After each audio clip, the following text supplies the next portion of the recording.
Okay. Brian, it's been so long since I've seen you, I didn't recognize you. Plus my memory. So they look the same, but the one on the right is the one that I melded the two together, so that's the one we're going to use. Not that one. I'm just going to rename Yeah, it. good. Don't use.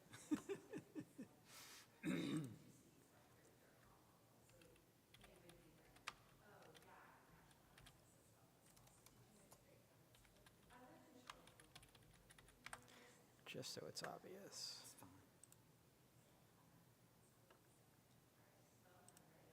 Files open.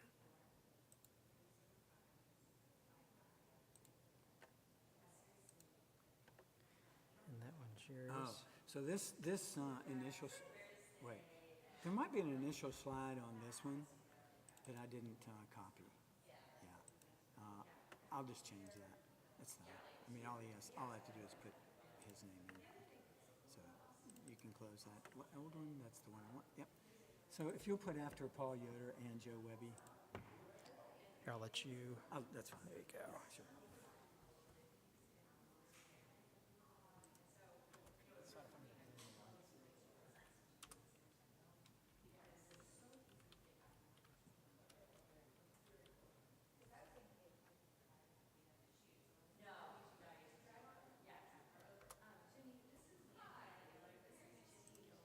No. Let's see, backspace.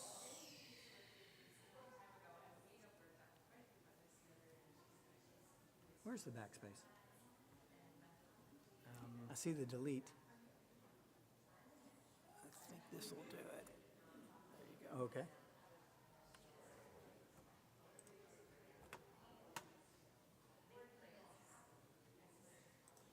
Okay, so you want to put that also on the, Make sure we have saved it.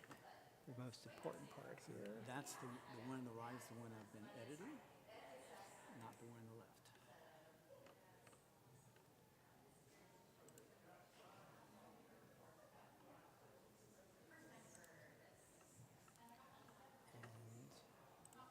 And that's you.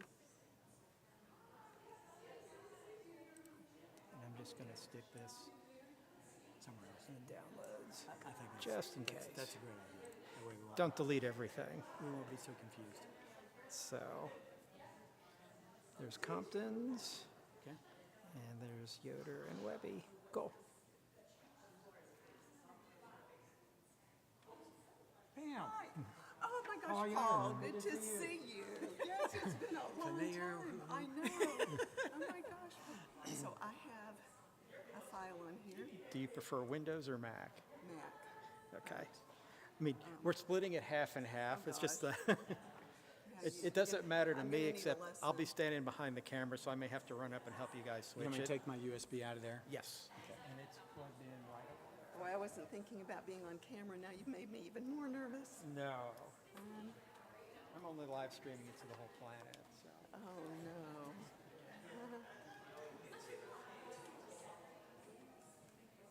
That was sort of a last-minute addition. I asked Pam if she wanted me to, and it's not too difficult to set up, so I just went ahead.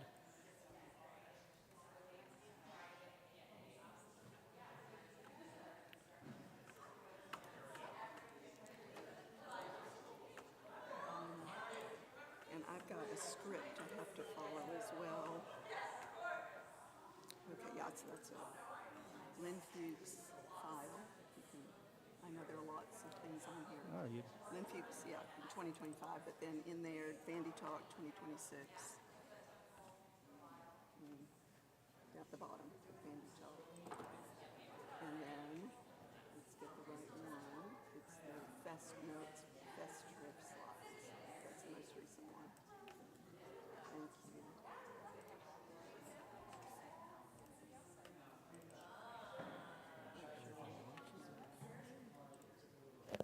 Oh, I should have put Clemson University on that. Clemson, like Where? underneath my No, name. I'm yeah. joking. I mean, if you want to, you can edit that real quick. Okay, just one line and we'll put, I should do that because that makes it more official for me.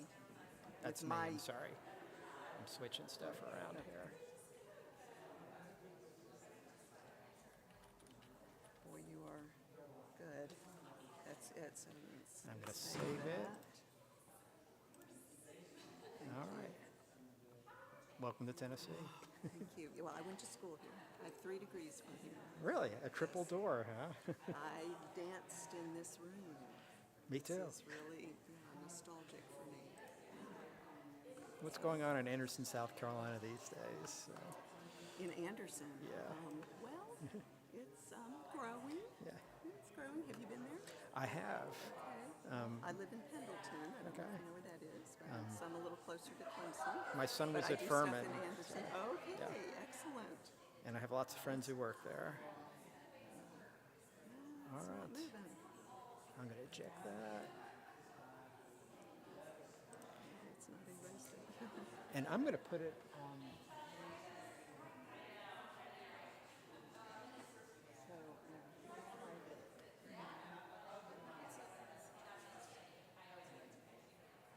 I'm just going to put it onto our Windows machine just in case I need to jump over there. and your name is Brian? Yes. Thank you, Brian. for Sure. all of this. And I'm not sure how I need to operate it. I'm going to put my stuff down and I'll be right back. Okay.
All good. Let me just delete this off of here.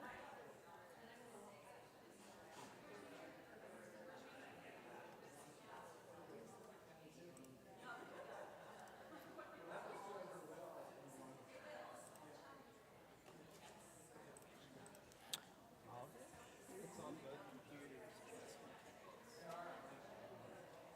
Okay, and you found the right one, the one that says Festschrift. And I changed the one, so I'll show you. This is on the Windows machine here. You changed it to, you just put Clemson on So there. yes, That's it. Thank you so much. You're welcome. That is great. And then what do I do when I come up here? Well, depending on who's going in what order, Yeah, I think I'm last, so it's Dawn, Sharon, Joe, and So, Paul, and then Dawn will be on Windows. If people shift back and forth, I haven't seen anything from Sharon yet. But she's here, right here. Okay. She- I don't want know. me to She may grab not have a PowerPoint, so.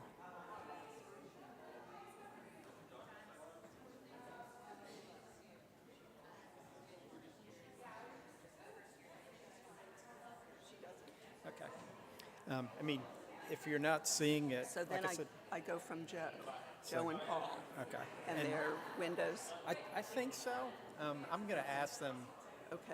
I don't know if, Paul uses a Windows machine typically. I don't know what Yeah. Joe is going to use, but if you're not seeing what you want to see, you can just switch these two, and it'll just change it to Windows.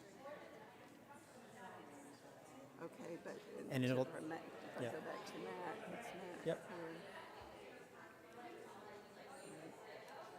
And then And then, forward and back, and what do I do? yeah. Do So in the PowerPoints, I'll just minimize this real quick. The slides can't are see right all the way here. down there. Right where? So right over here. So just Oh, up there. Yep. Okay, I'm looking down at the bottom. and then the keyboard, forward Just and back. forward Yep. and back. Okay. And if it looks like you're getting a little bit too in the weeds, I'll come up and help. Thank Because I'll you. just be back there with the camera. Yeah, I'm so- not great with all of this, and I'm nervous, Okay. so Well, that's don't the be. problem. This is a though. very friendly audience.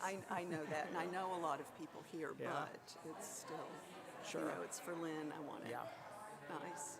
Yeah. Okay, and thank All you right. so much. Sure. And like I said, Okay, I'll and be so I'll watching. be okay. I can bring Yep. my script up here and, Yes. and adjust this. Hey there. Hi, good to How are see you, you. Jason? Patrick. Good to see you. Okay. All right. Thank you. You're I welcome. think of something else. Okay.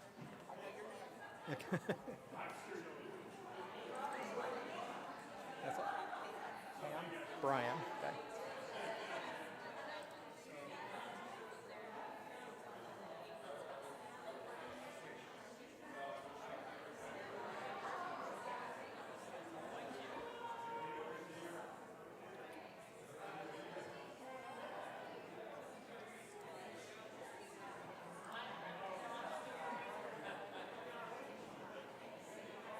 Hi.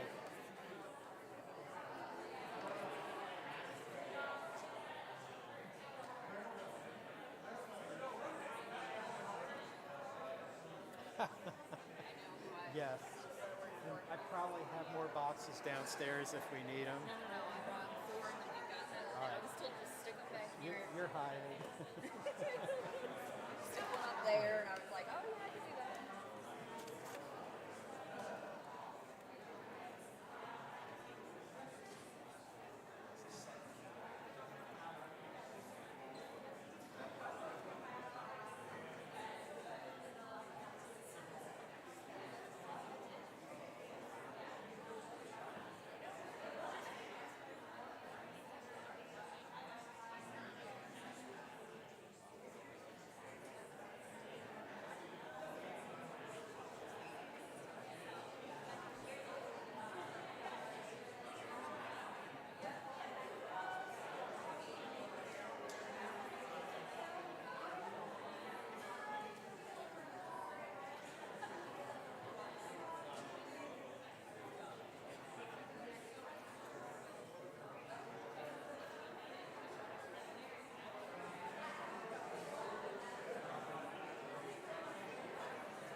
Hello?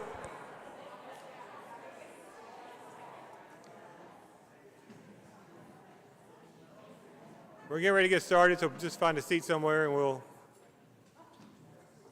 kick things off. Pardon?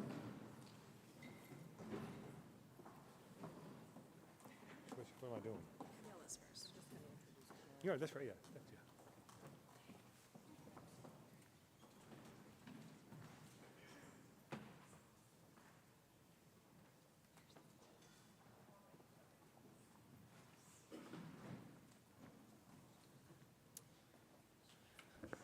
Oh my goodness, I wish my class could be this quiet at the beginning. Well, welcome everyone to the first day of the Festschrift in honor of Lynn Fuchs. My name is Marcia Barnes, in case you don't know me, and I am the interim chair of special education, and proud to be so, and a friend and colleague of Lynn and Doug. It's my pleasure now to introduce you to our dean, Dr. Camilla Penbo, who is the Patricia and Rhodes Hart Dean of Education and Human Development. She also has had a very long relationship with Lynn and Doug, which I'm sure she will talk about today. There is really no better person to welcome all of you and to kick off this event than Dean Penbo. Welcome, Dean.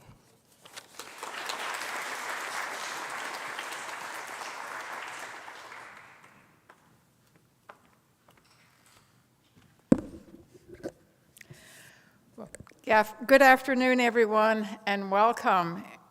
It is so nice to see all of you here. It's just wonderful. So thank you all for coming. When Lynn Fuchs passed away last spring, the loss was both sudden and deeply felt across the Peabody College community and far beyond. We grieved collectively, and we still grieve. It is not something one simply gets over. Today and tomorrow, while we remain deeply affected, offer a different kind of moment, however. They give us the occasion to remember, but also to reflect more fully on the intellectual and institutional legacy Lynn left behind. I want to begin by thanking Doug and the Fuchs family for allowing us this opportunity. We continue to hold you in our thoughts and hearts.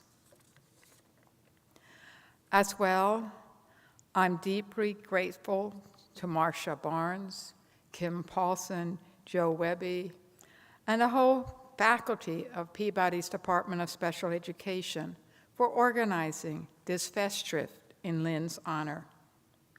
It's hard to imagine an academic life more worthy of celebration.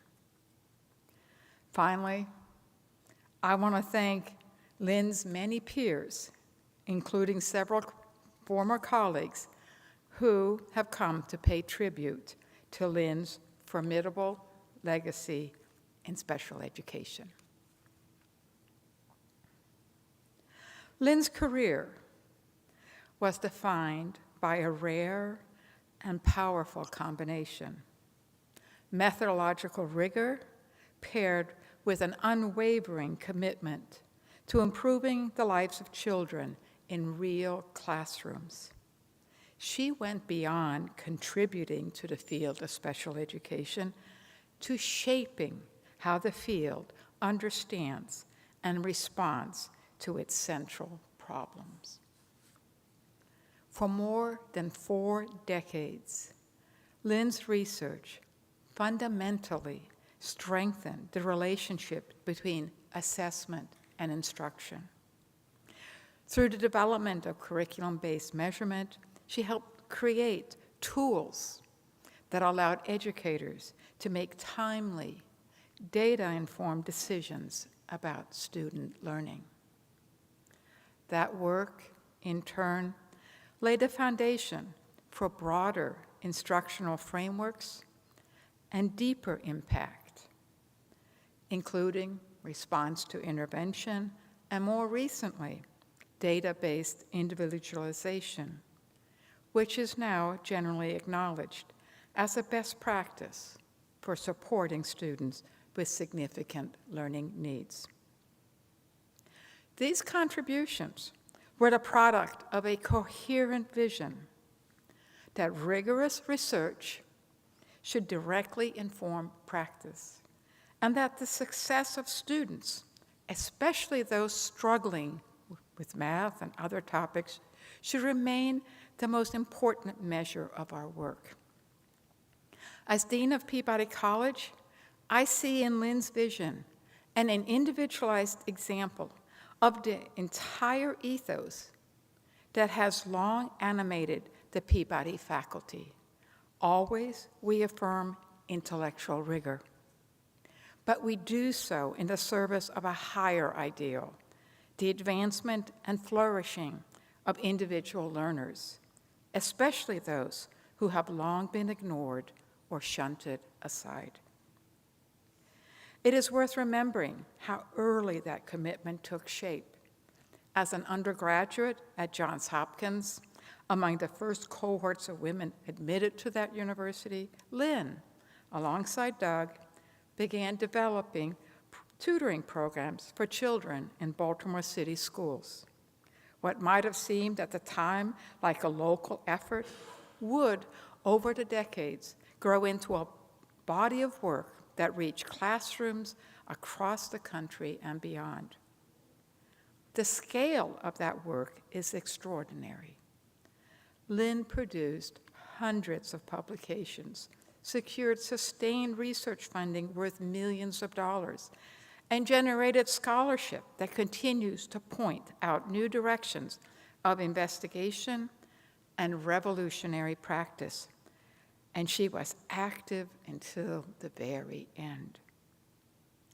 Her work met the highest standards of evidence, influencing federal policy, national research agendas, and everyday classroom instruction.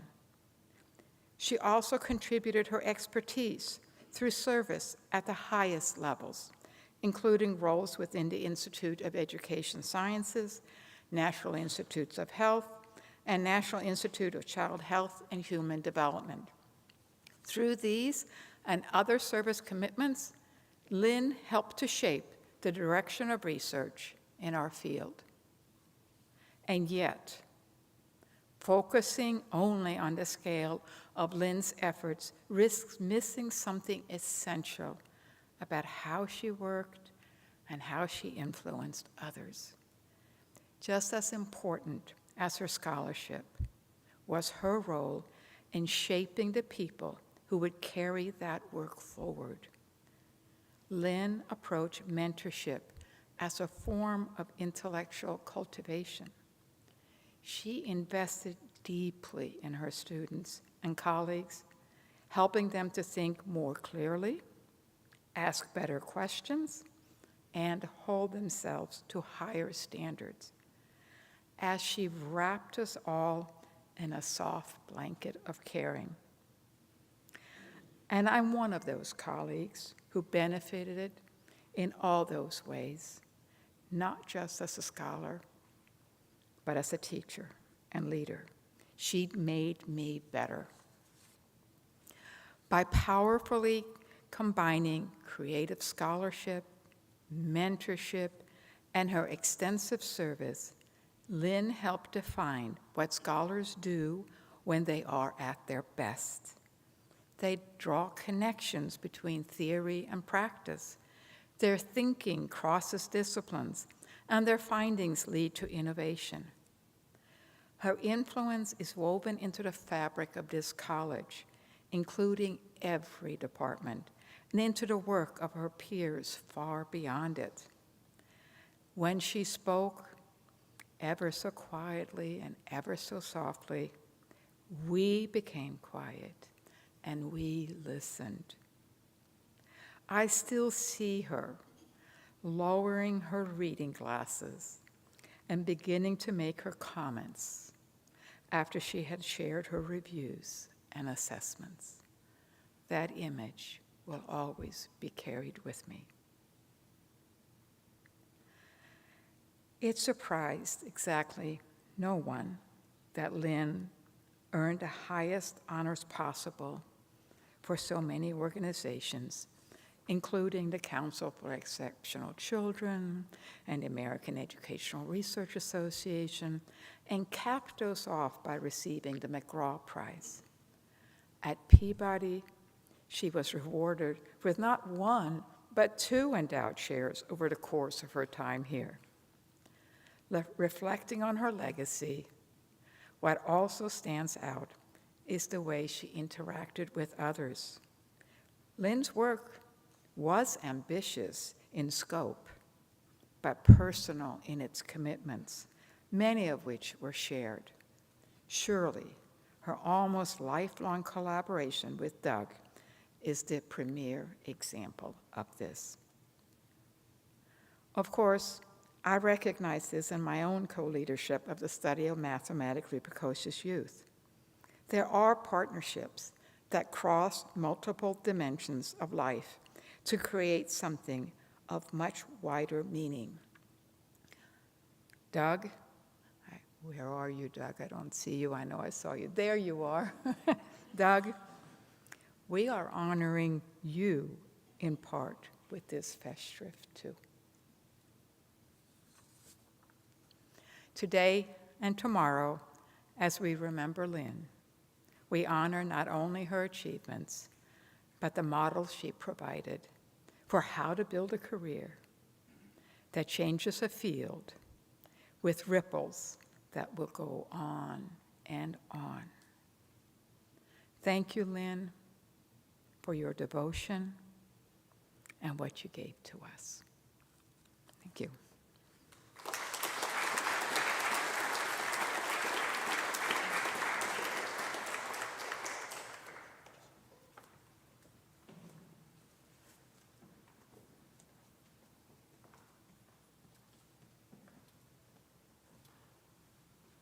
Thank you, Camilla. That was a wonderful speech.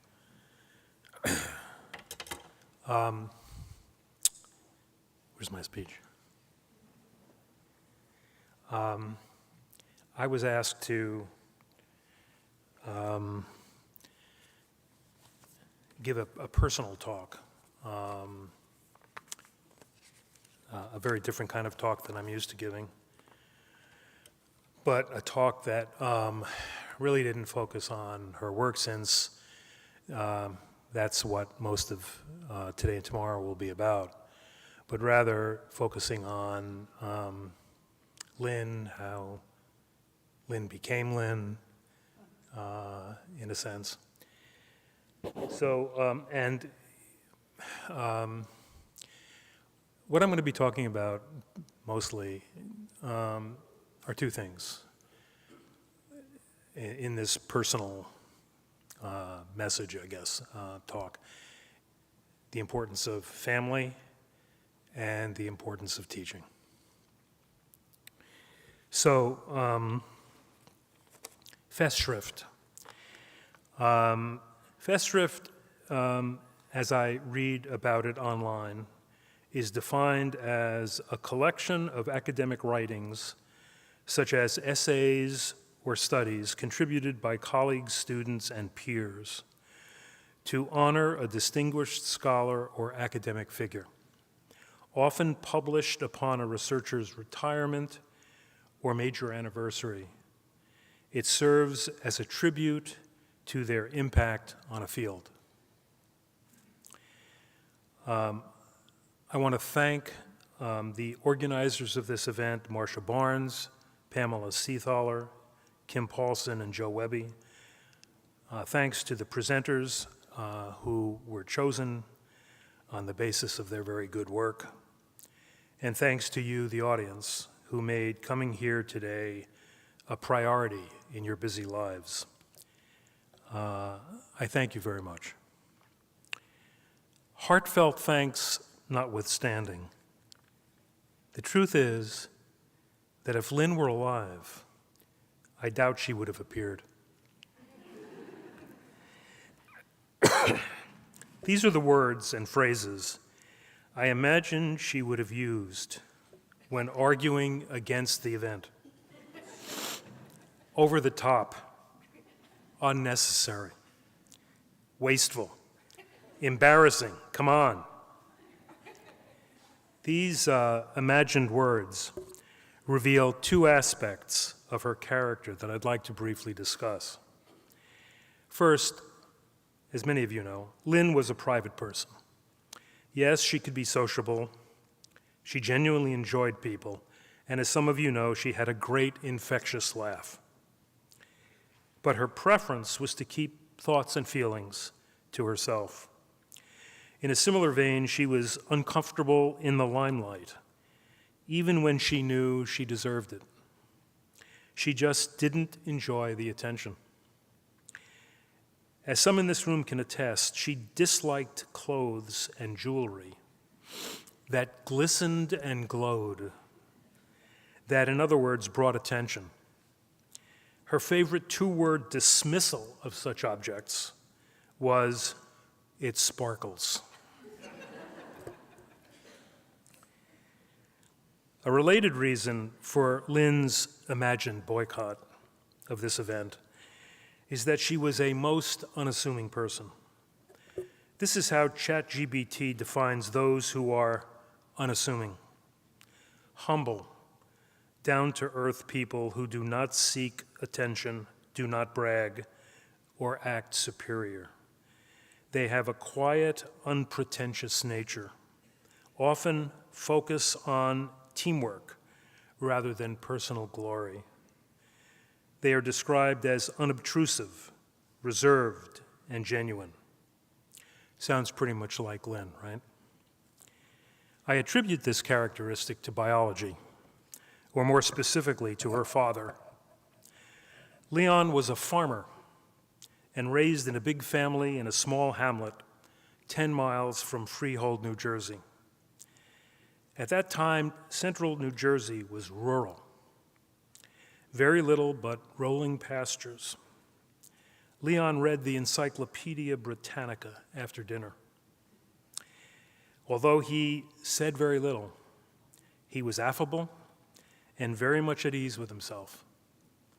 He helped me work on my car. I liked him a lot.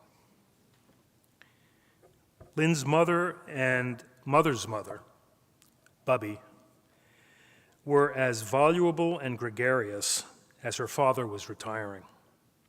Her grandmother left Kiev in Ukraine when she was 13 to come to the United States. She traveled by herself. Years later, her family would be murdered by Germans and Ukrainians during the World War.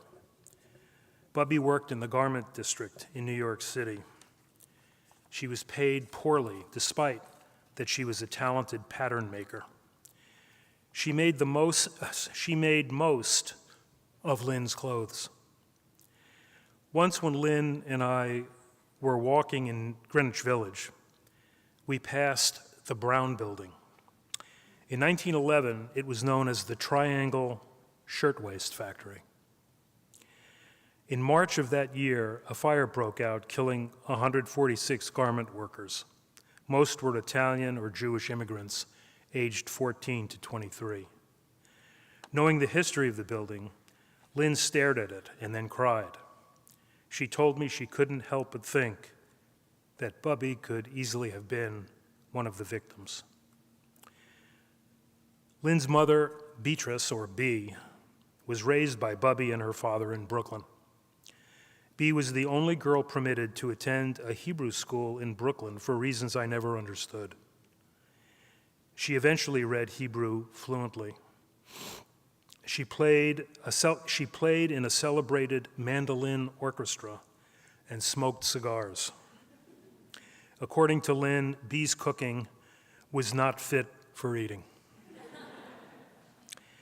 B used to say that she gave birth to 3 kids, but only raised the first and the last.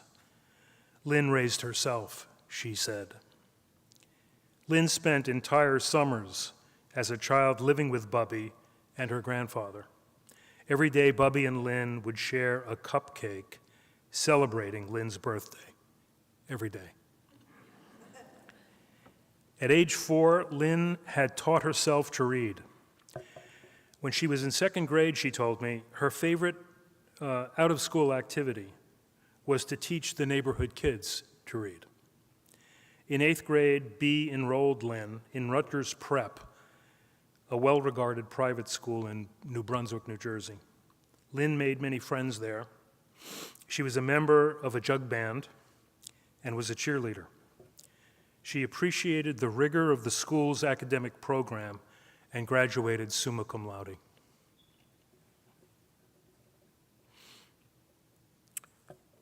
I became Lynn's friend after she transferred from Goucher to Johns Hopkins in her sophomore year. She had 2 roommates, and I ate dinner together several nights with them.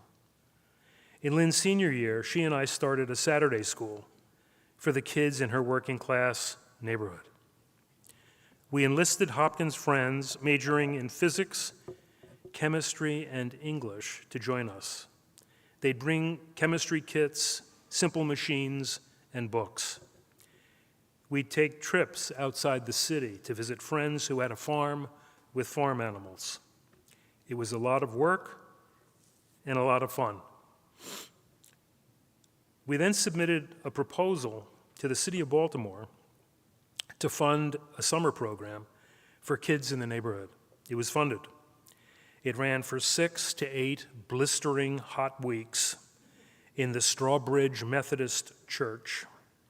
And in the end, we gave the program a C-. In truth, we didn't know what the hell we were doing. Nevertheless, we began thinking of starting our own school. We went to the University of Pennsylvania and got master's degrees and became state certified to teach. We taught in public schools around Philadelphia, and then we moved to Minneapolis, where I was accepted into the doc program in Ed Psych. Lynn taught in the Minneapolis public schools. In her first year, she was a resource room teacher in the school district's notorious free school. This is 1970s. The school was designed for misfits, students and teachers included. Lynn started the year with 8 students. By mid-year, she had 40, as word got around that she was the best and maybe the only teacher in the school. She then moved to Holland Elementary School, a regular neighborhood school where she was the resource room teacher. I recently got a card from a first grade teacher who had sent several of her students to Lynn. About one of them she wrote, quote, "Lynn taught Billy to read. Nobody else, I mean nobody else, could have taught Billy to read."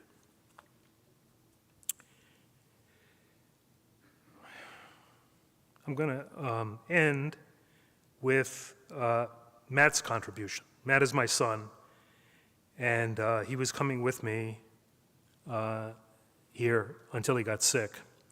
I asked him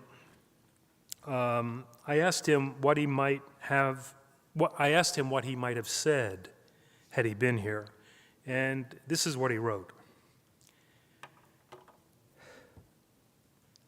While helping my son Miles is my grandson, while helping my son Miles with his math homework, I think often of Mom.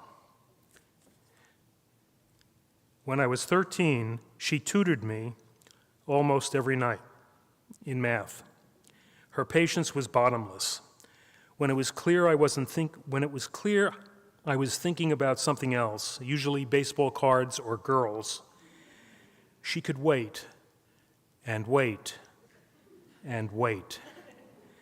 I was amazed at how she simply would sit there and wait for me, even though I knew she had about 1,000 other responsibilities besides helping me with my middle school math. Despite how hard I sometimes made it, I never felt that she was on the verge of giving up on me. I remember her toughness. Now and then, I'd complain about unflattering or unfair or downright mean stuff kids would say to me. Her response on more than one occasion stuck with me forever. You know, Maddie, she'd say, sometimes in life you just have to say, fuck you.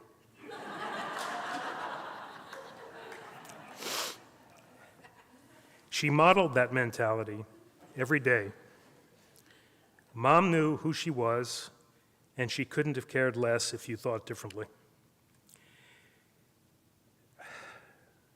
And I remember her capacity to nurture and encourage.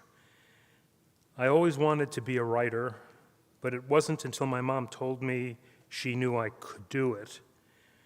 When I was on the phone with her, sitting in my cubicle at FEMA, that I did it.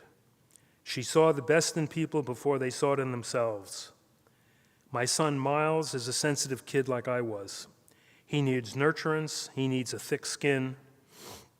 He needs to learn math and stop thinking he's bad at it. I see his potential as my mom would have.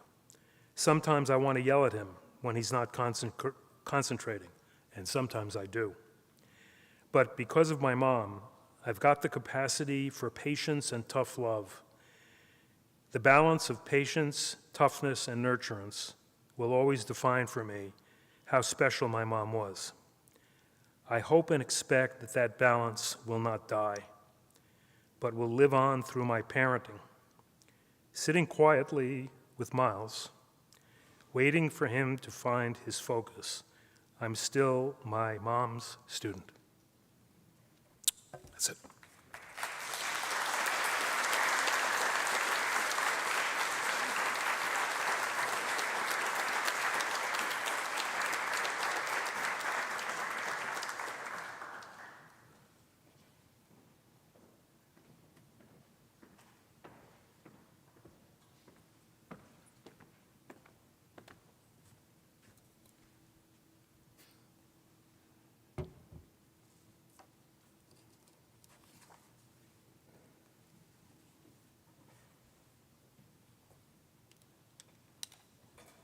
Good afternoon. I'm Don Compton. Can you fire this up for me? Thanks. Doug, that was lovely. Thank you.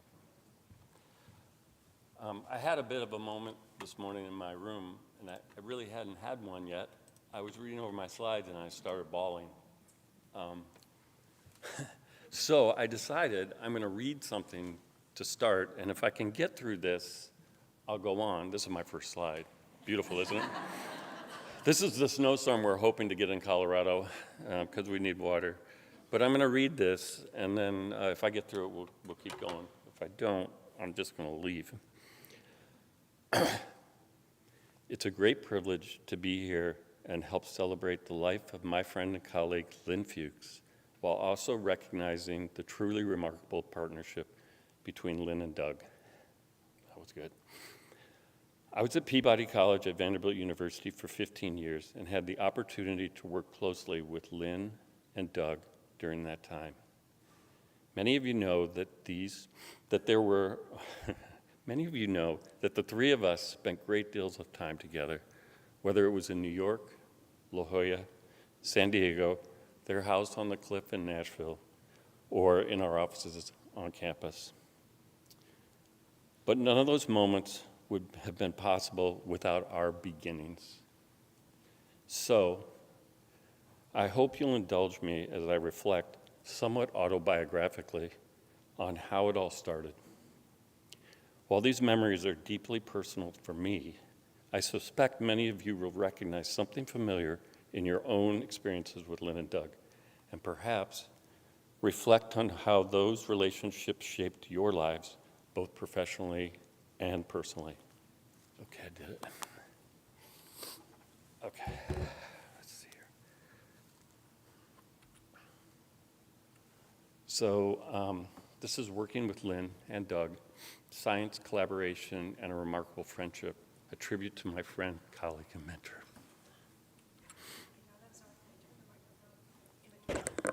I don't want people to hear me crying, Pamela. So, it all started in a rather ominous way. A spring of 2000 interview at Vanderbilt, Peabody, didn't go as I had anticipated or expected. At my first meeting with a faculty member for breakfast, I was asked by that faculty, or I actually wasn't asked, I was told, I don't understand why we're interviewing a reading person, we have enough of those. And I think I said something stupid like, how can you not have, wait, what did I say? Really, can you ever have too many reading people? The interview went okay, I thought, until I spoke with the chair at a dinner interview, just myself and the chair.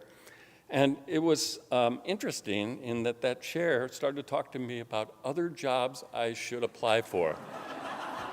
I kid you not.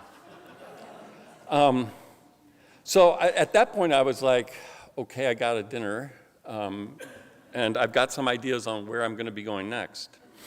But I think without Lynn and Doug, I have no idea what happened in the room when my case was brought up, but I was hired, and I'm pretty sure that Lynn and Doug had a very strong voice in that hire, and I thank them. Thank you, Doug, for that, for giving me the chance. But things got better, and they got better fairly quickly. So I had just come on as faculty, and OSEP launched, and I'm glad Renee's here. Where's Renee? Yep. They launched an initiative to focus on identification of children with learning disabilities. And they created the National Center, a research center on learning disabilities, NRCLD. This effort was initiated in response for calls to improve how we diagnose and identify kids with specific learning disabilities and a movement away from the IQ achievement discrepancy and the weight to fail model. Without going through all of these, the focus was on RTI, response to intervention. There were parallel funding opportunities through OSEP and through NICHD. And one of the hallmarks of the OSEP initiative was to fund a center. And so NRCLD was established as a joint project with researchers from Vanderbilt and Kansas. I'll tell you, the Vanderbilt people did most of the work. The Kansas people took the credit, but that's a different story. Where's Kathleen Lane? Yeah, there you go. Okay.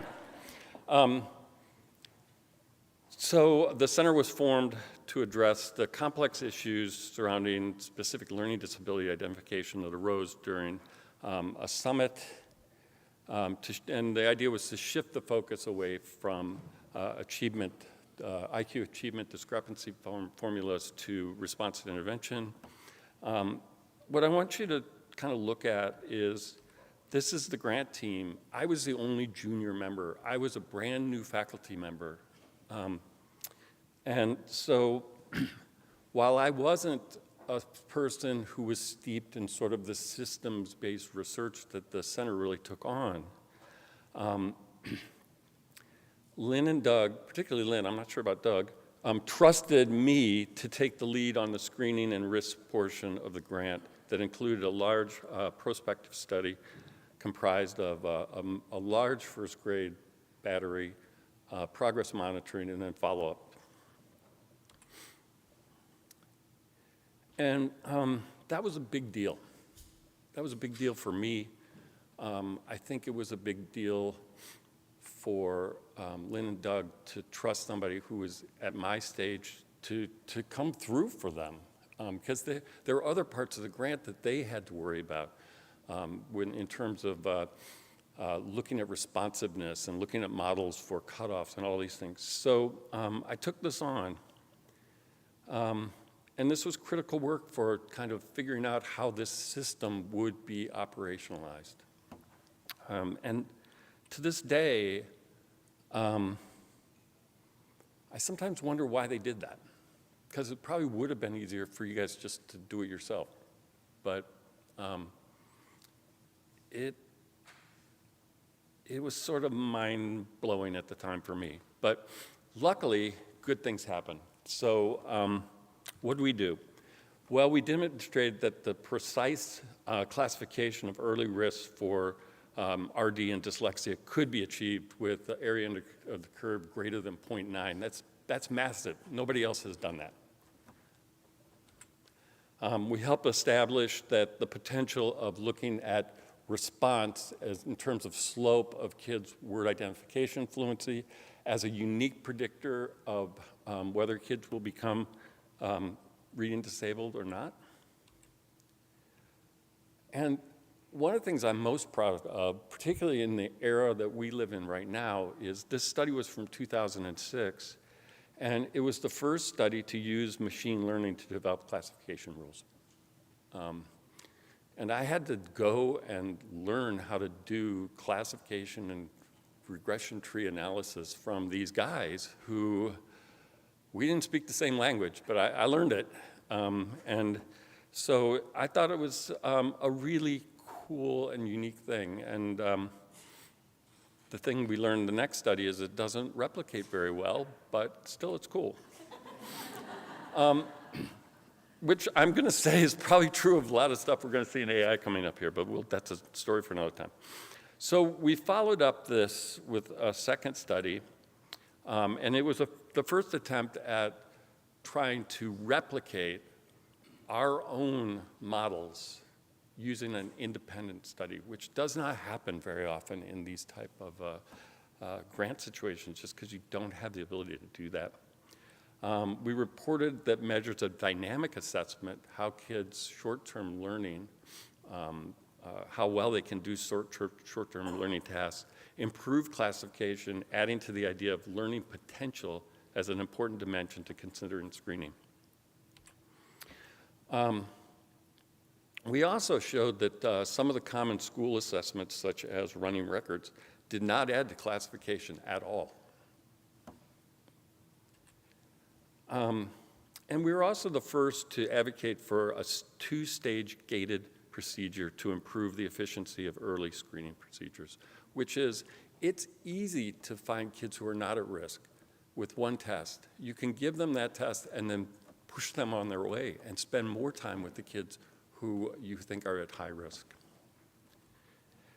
Finally, one of the more controversial papers was this idea that we demonstrated that children who are at risk of being unresponsive to Tier 2 can be identified, and you can skip that. And boy, did this cause some problems in that we were getting rid of the test from a special ed standpoint. But our thought was we were just speeding up getting kids into the type of intervention that they needed. So the idea was to further decrease the time children needed to wait before they received intensive instruction. So this time also gave us a chance to train and nurture some pretty incredible scholars, young scholars, and I just picked some of the work that was done during this time. And of course, Lynn and Doug were furiously working on on their responsibilities on the grant, which was thinking about treatment efficacy, responsiveness, and classification of math and reading disabilities based on a response model. And so, I could have filled 10 slides with these, okay? So it was a really busy and productive time for us. The metrics bear out that we were very successful in what we were trying to do, and we made impact. So what was that impact? Well, in terms of the foundational field-shaping papers, these are critical papers in the early work on RTI, which are cited so often. We have very important screening papers also. There were very interesting studies looking at interventions and response and efficacy of treatment, and also cognitive mechanisms associated with response and treatment. So this was the early days. It was an amazing time to be part of our team. I enjoyed it immensely. I learned so much from Lynn and Doug. I hope that I contributed to them and their thinking as well. But what were some of the takeaways? Well, one thing I saw was that Lynn and Doug saw the core problem was not simply identifying students with difficulties. It was the absence of a system that could continuously adapt instruction based on data about the children's learning. And so to combat that, they systematically looked at things like establishing identification systems that have precision, and precision is so important here. You don't give a questionnaire to decide if somebody is dyslexic, Joe. Oh, sorry. Instruction that is tightly linked to assessment. This was always what Lynn and Doug were trying to do. And providing strong feedback loops for continuous updating of instructional focus, and this end of a wait to fail, that children have to move through failure in order for them to get help. So I came to understand over 15 years of collaboration that what Lynn and Doug were building was not just a body of work, it was a way of doing science in the service of children and the field. And I feel very fortunate to have been invited to participate in this work and contribute to its success. So the work was important, but there are other lessons I learned from Lynn and from Doug. So one thing about Lynn was there's a joy and a satisfaction to be had in working hard. Lynn Fuchs was the hardest working person I've ever met, bar none. She was, in my mind, driven by something that doesn't drive the rest of us. And it was not personal glory. It was the work. She just did the work. And in the meetings, we'd be exhausted, and she was still excited about the work and talking about the next study. And I'm like, we're not even getting this study done yet, lady, come on. So, you know, she was there for the work. And I came to really love that too. I love the work too. I can't do it the way Lynn does it, but I don't have to love the work. But she really taught me that. Trust the people who do the work, not the ones who interpret it. And so we tried to surround ourselves with other people who were doing the work and to talk to them about the work and have them talk to us about the work, not to worry about how other people interpreted it or misinterpreted it and try to fight those battles. While reductionist methods such as meta-analysis can be useful, somebody's got to generate the effect sizes. And that was Lynn's primary goal, is we've got to get good science out, because these metas and reductionist techniques don't work without the effect sizes. And Lynn, she had a term which she started using more and more towards the later part of her career, but she used it when we used to meet, and that's the idea of teach for transfer. If you're going to take the time and spend the effort to teach something, have it mean something and have it transfer to other things so kids can be successful.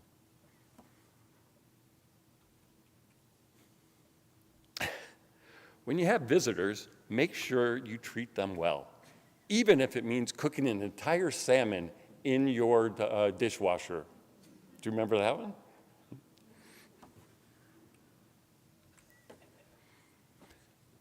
There's only one way, in my mind, to ensure data quality, and that is the Fuchs way. The Fuchs way now has perpetrated through much of special education, and now more than that, by people who were trained how to do it. It's a very, very cumbersome way of training people, making sure data is collected, checking on that data collection, double scoring, double entering, checking reliability, all these things that I am amazed when I talk to colleagues and I hear what they do with data, and I think, oh, they need to go work for the Fuchs for a little while. This is my favorite. Never put off doing something until 9 a.m. that you can do at 2 a.m. I can't tell you the number of emails that I used to get at 2 a.m. from Lynn, and then doc students who would say, I turned my stuff in and I got it back from Lynn at 2 a.m. So my parting thoughts. Lynn was one of my most important thinking partners. Without her support and her encouragement, I would not have had the career I've had.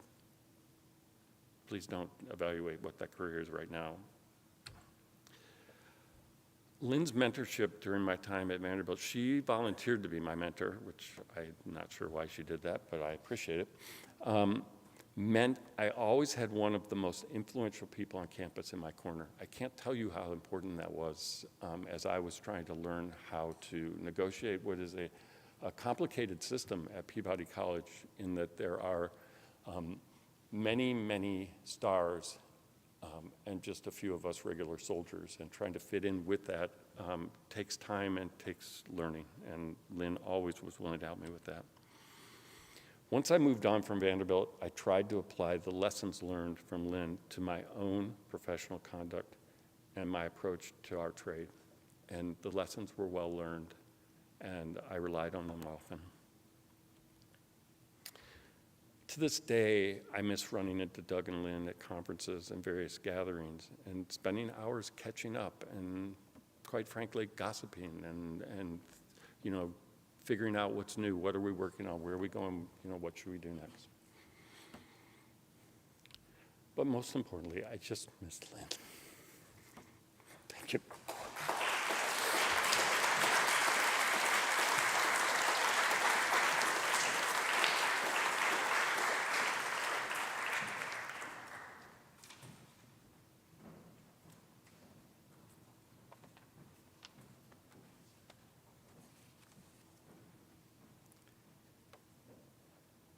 Those were really good talks. Doug, Don, many of your words will stay with me forever. Thank you. Beautiful. And I want to thank Vanderbilt, Marcia, Pam team for giving me the privilege and the honor of being here and giving this talk. This is the first time in my professional career I've written a speech. I've given a speech many times. I've had PowerPoints and slides. I've had outlines and key words. But because Lynn used every word she spoke so thoughtfully, so carefully, and with such precision, I knew I would have to write this speech. I have this great honor of reflecting on the extraordinary life and scholarship and lasting influence of Lynn Fuchs, who we all agree is one of the most transformative figures in the history of learning disabilities and special education. Lynn Fuchs was undeniably kind, considerate, generous with her support, gentle with her feedback, and shockingly accepting of others, both their work and their character. Why then are we all scared to death to ask her to respond to any of our research ideas, have her read our papers, or talk to her about our ideas? Why do we all over-prepare and over-worry about any scholarly meeting we have with Lynn Fuchs? You notice I can't use the past tense. I tried. Well, there are many reasons. One is because she is so precise about how she thinks and how she asks us to think. I'm reminded when Doug told us, I knew her mother was an amazing pattern maker and seamstress.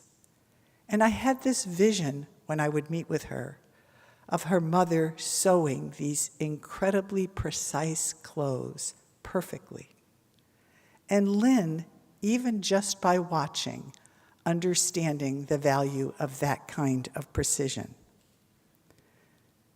It's also because Lynn would always do what was most important. In her way, she would say to me, "Why are you doing that?" She wasn't being critical. She really wondered why I would spend my time doing whatever idea I was pursuing. It was also because she was so deliberate and on purpose with her own work. Not just precise, but purposeful, meaningful, in that deliberate way that few of us could ever replicate. When I think of Lynn always doing what the most important thing at that time is, I'm reminded of a PCRC meeting in which Doug and Lynn were presenting to a packed room, as they always did. And in the middle of the presentation, Lynn's phone rang. Anyone remember that? Doug does. And she answered the phone. Well, I just finished telling you she always did the most important thing at that time. Well, she had lost her credit card, and they were calling about it. And the most important thing was to take that call.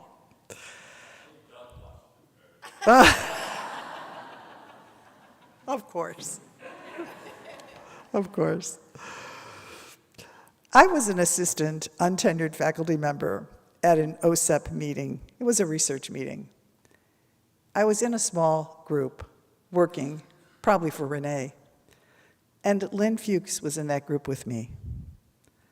I found myself in this small group of researchers with Lynn, and we didn't really know each other. I may be the only person at this meeting today that either didn't graduate from Vanderbilt or work for Lynn. Well, we all worked for Lynn, so I did. But other than the fact that I was aware of all of her work and certainly knew who she was, we didn't know each other very well. We were doing very brief 5-minute descriptions of our research, and I provided a set of research studies I was doing that focused on social skills and interventions for students with learning disabilities. Lynn, in the quiet way she spoke, said, "Why would you also not look at academic outcomes?" She sounded uncritical. She sounded helpful and well-intentioned. And yet, the way she said it was so relevant and so impactful, I immediately changed the study and added new measures, as we all have done many times. Lynn leaves a legacy that spans more than 4 decades of groundbreaking research, remarkable mentorship, and unwavering commitment to improving education for all students. And she really did mean all students. It's not hyperbole to say she was a scholar who redefined a field. Every one of us is a better researcher because we pass through Lynn and Doug's studies, because we look at the methodological rigor they bring and the procedures they've encouraged all of us to use. Her work fundamentally reshaped not just theory, but practice. Her scholarship addressed foundational questions about how children learn and why some struggle and what we can do about it. She had, as you all know, the pioneering work in curriculum-based measurement, and she gave schools a procedure for reliable data-driven methods. All of those things were not just practice suggestions, but well-founded and researched ideas that gave the field a foundation for future research. All of this work, it's impossible to talk about Lynn without talking about Doug. Together, They helped establish data-based individualization, advanced response to intervention, multi-tiered systems of support, transforming instruction through peer-assisted learning, and through all of the math interventions, which I won't begin to address because I know Sarah Powell will be talking about those later. So, back to her extraordinary impact. How do we know it is not hyperbole to think about her influence as being one of the most significant? Let me just give you some facts. Citations of her work: 88,000. Citations since 2021, more than 20,000. H-index, greater than 152. She had more than 1,000 works that were cited more than 10 times. They're staggering numbers. They're unprecedented and remarkable. One time, Lynn asked me, what do I think will happen to special education, specifically learning disabilities, in the next 20 years? She actually worried about the future. It wasn't just the work that she did. She cared about what would happen to students and to the discipline. Speaking of worrying, Lynn was exceedingly good at that. She seriously asked me on more than one occasion whether or not I worried that I would get fired if I was not able to procure a grant in the near future. She knew that the hard work that she put in, as Don said so clearly, was not just important, but necessary. She was fueled by it, but it what also drove her.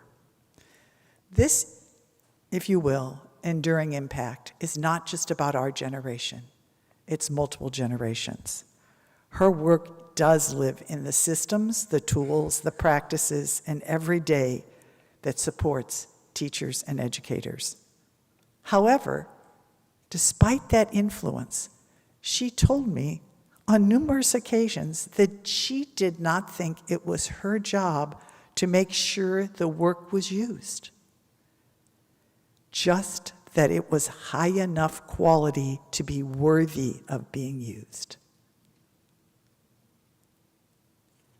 So, back to my original question about why we all care so much about what Lynn Fuchs thinks. Because she does think, that is, in a way that very few have or will again. And because what she thinks matters. This loss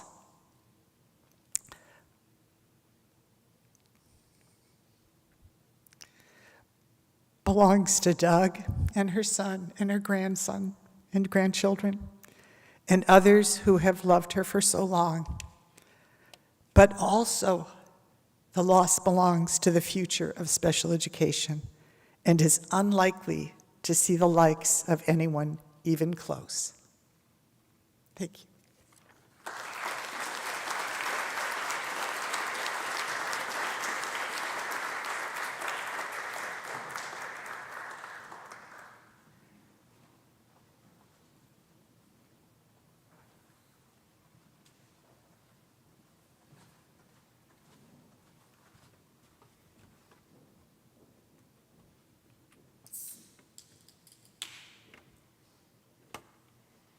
Brian, I might need a little bit of help here.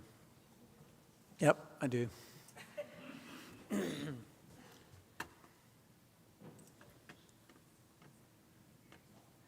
one's yours. Is that it? Okay. Let's hope so. I'm Paul Yoder. I am just delighted to be speaking to you about my friend Lynn. I want to start with some thanks, and that's to thank you for letting me speak. Consider it a great honor. I'm going to skip my part about Lynn. About Doug. I mean about Matt. Doug, I hope you experienced today's conference as a celebration of Lynn. I had to give this talk at least 6 times before I stopped crying to give it. And I didn't want to cry because this is a celebration of Lynn. It's obvious that Lynn's influence is amplified by Doug's influence, but this is a conference about Lynn. So it's not to take away from your contributions at all, Doug. I want to start with a paper I read recently. This comes from Life Sciences, and the conclusion was sort of astounding to me. It was that 50 to 60% of a scientist's productivity is attributable to his or her institution, not individual ability. Think about that. And about 2/3 of this institutional effect is driven by the presence of star scientists. So Lynn was clearly one of these stars. We've already heard 2 people talk about citation indices. I'm going to do that too. I guess in part because it's so astounding to have 88,000 citations of one's work. I'm going to break that down a little bit, though, to help it sink in a little bit. So remind yourself that a citation index at least was designed to represent the number of times that others considered our work, our ideas, our data important. So yes, Lynn was cited many times, but it's important to note that special ed is a small field. It's much smaller than psychology. It's much smaller than general education. So to be cited 88,000 times, it must be true that people outside of special ed are also citing Lynn's work. And it's not the case that Lynn had just a few papers that were cited thousands of times. Over 150 articles were cited over 150 times. And she published nearly, I got 500, you said 1,000, cited at least 10 times. This is a lot of different bits of ideas and data that many people consider important. But I also presented to an AI program, list the 10 most impactful researchers in special education. And you can see that Lynn and Doug's work was right up there, along with Sharon's. And you can see that the area that this AI program placed their names in was instructional design. If you think about these other areas that the AI program identified, I consider instructional design the most direct way to influence children's lives. So I really agree that Lynn was not pursuing fame. She did want to have impact on children's lives. And wow, did she? So if the effect of star researchers on institutional productivity is causal, then there must be multiple ways this happens. And I'm going to talk about Lynn's impact on my professional development to suggest some of these causal mechanisms. I'm going to provide a few examples, but there are many. So to me, Lynn was more than a star scientist. She was also a star grant writer. She was a star teacher, a star mentor, and she got awards for all of these things. So Lynn's effect on me was not just on my research productivity, but also performing other roles as a department member. She affected my teaching, my grant writing, and my research. So when I first came to Vanderbilt as a non-tenure track faculty, I was on the doctoral committee with Lynn, and I had never gotten a large grant at all. This Goal 3 mechanism within the IES, I had never gotten an IES grant at all. Lynn was generous enough to loan me one of her Goal 3 applications, and I used it as a guide for tone, format, and style. It was awarded the first time in the first round of reviews. That's the first time and the only time that I ever got a grant the first time. So in my opinion, Lynn was one of the best grant writers in our field. When I was on the doctoral program, I summarized the evaluations that students gave for the courses in our program. And many students mentioned one or both of Lynn's pro-sim courses as the best in the program. At this time, I really didn't know Lynn well, but I read the comments because they were impressive to me, and I still remember some of them. These evaluations indicated how Lynn had changed the students' thinking in important ways. Now, because I wasn't teaching doctoral students, and I really wanted to have the influence that I could have on doctoral students, this led me to say, oh, I should teach doctoral students. That should be a goal. And I should learn from Lynn how to do so. That became a goal. Sometime after joining the tenure track faculty, I was asked to teach one of the required courses, the ProSim 2. This was one of the courses that Lynn taught. She gave me her syllabus and helped me come up with evaluation methods for teaching the course. That was a part that was difficult for me, evaluation methods. I want to talk just about one of Lynn's studies that I consider quite beautiful. So this is a study that found that children with dual math and reading disabilities who scored low in working memory benefited more from a math and reading treatment that had a working memory component than comparable treatments without that component. This used a moderated treatment approach for those of you who know this approach and know how important that approach was in my own research. I also used this moderated treatment approach as a theme within which I could embed many of the topics within ProSim 2 to create unity within the course. After I'd been teaching ProSim 2 for several years, Lynn tactfully suggested ways to improve my content and teaching methods. Now, think about that. I want to go back to something that Sharon said. I never felt that Lynn was critical of me. And I'll tell you a little bit about why I didn't feel that way. I always thought that what she was giving me was a gift. And I found that following her feedback improved my instruction. So I want to summarize just a little bit of what I've talked about as potential causal mechanisms for how a star like Lynn can affect the productivity of an ordinary faculty member. My experience of Lynn was as a generous and kind person. So just knowing her, I knew that her input was a gift. My respect for Lynn's work and teaching led me to seriously consider input. Of course, we're going to disagree with each other sometimes, but I'm going to consider seriously everything that Lynn asked me to think about. And applying her input improved my work and effectiveness as a faculty member. So Lynn's example has lessons for the rest of us. It matters with whom you work. Be open to others' input. Of course, you're going to disagree sometimes. We're trained to do so. But be open to others' input. And when able, act with generosity and kindness. I stayed at Vanderbilt for 33 years, my entire academic career, because it enabled me to grow. I recently read, if you feel like the smartest person in the room, you're in the wrong room. Lynn was a large part of what made our department one of the smartest rooms around. There was no need for me to move. I'm confident I'm not the only one who felt that way.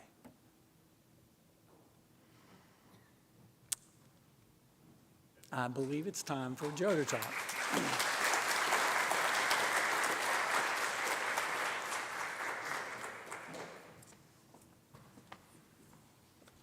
Hi, I'm Joe Webby.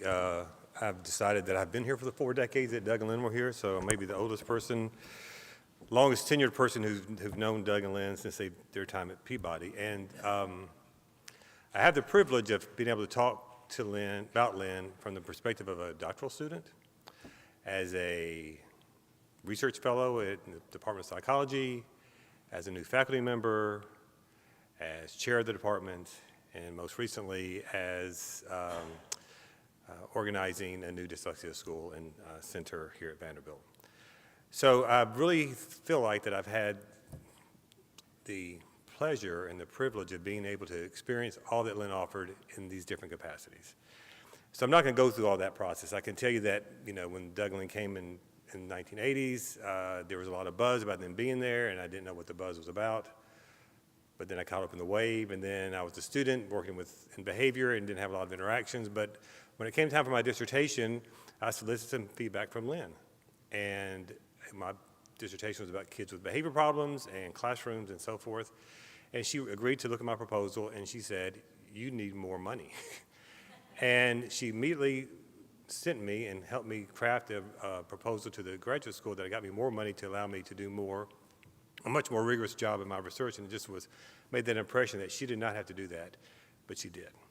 So, and thinking about her across all those different domains and those experiences that I've had, I wanted to think about why she made such a great colleague. And I'm going to spend a lot of time talking about the 4 areas that I think many have mentioned, and the areas that I think that I would consider to be ideal as a faculty colleague.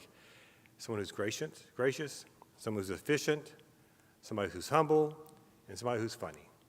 And for those of us who knew Lynn could be incredibly funny, sometimes in a wicked sort of way, but she could be incredibly funny about things. So I struggled a little bit about how to talk about this. Because I don't do research with Lynn. I've worked on projects and mostly training projects with her. But I did remember something, that I have this habit of archiving emails for a long period of time for people whose work I admire or who's provided great advice. And so I was able to go through those emails. So what I'm going to show you now are some direct quotes from Lynn on topics of emails that I sent or emails that she sent in response to other emails that other people sent. And I will tell you that in the thousands of emails that I've reviewed, most of her emails were about something gracious, saying something positive about something that I did, something else did, something the department did, and I was really blown away about not recognizing how positive she was and what a positive influence that she was in my life. Then I'm going to talk about the efficiency. Dawn talked a little bit about her ability to sort of turn things around quickly. In a very quick, rapid sampling of these emails, I would see emails that I sent, and I would say the average return email was about 30 minutes at most. Sometimes they were like 30 seconds. And so you think, so she's written all these articles and all these things, and she's doing all these grant work, and she's got time to respond to my emails. Humble. And I think we've talked about her humility, and it's hard to find an email about her humility, but I found one that she sent, and I'll show you. And the last one I thought to end on a more light note is some of the funny things that she sent, mostly making fun of Don Compton and myself, but it was also things that I know we are, so. But I want to spend time talking about graciousness, and it's not just about, and these are sampling, and again, this is, it's really from my work as a faculty member, from me as chair, and work in the department did, so just these are some sampling things. So this is, I put these in context, this is a doctoral training grant that Marcia put together, and I have to admit that every training grant that we've been highly successful in getting had Lynn Fuchs's fingerprints all over it. And I think that we would not have been as successful without her feedback. So this is just a great, so just simply thanking Marcia and myself for putting these things together in a period of time, but also me recognizing that much of that work was done by her. We had a department newsletter that went out that one of our former staff members put out, and no one else sent her an email saying how much she appreciated the work that put into that newsletter. And again, that sort of small kindness, I think, is something that I hope that I can take away from this and continue to sort of build on that legacy of her. Talking about other faculty members who got into a state accreditation meeting, giving credit to others that did that. But the part that and feedback for a conversation I had for welcoming new students. So again, those sort of simple examples of just taking a moment. But also impressive that she took the moment to thank people that she didn't even know. So we had a former colleague, Randall Harley, who was a longtime faculty member, and she CC'd me on this email that she sent to Randall's son when Randall passed away, saying things about his impact on her life, what he did for her, what he did for the field. And, I know that people often express remorse when people die, but I'm not sure how often people actually take the time to thank a family member for that person and their commitment. And simple things like remembering people's birthdays. This was an email that she sent me to remind me to acknowledge Kim Paulson's birthday at a meeting we're coming up. There are thousands of emails like this. But one that is most meaningful to me, this last quote is the last email that she sent me. Someone had sent a photo, and this was her health was failing, and someone had sent a photograph of one of our staff members, a new baby, and she simply sent this message, beautiful, so healthy, and peaceful. So even at that point in her life, she was still expressing her gratitude and things that were coming. So my next topic is efficiency. I don't really know how to describe this because I don't know how to define efficiency, but I think those of you who met with Lynn frequently, she did not like to waste time. Nor did she like to propose long meetings. So these are two emails that I received after proposing A, a 2-hour meeting, and B, weekly meetings. Do we need 2 hours? Instead of weekly meetings, I think we can do the work with monthly meetings.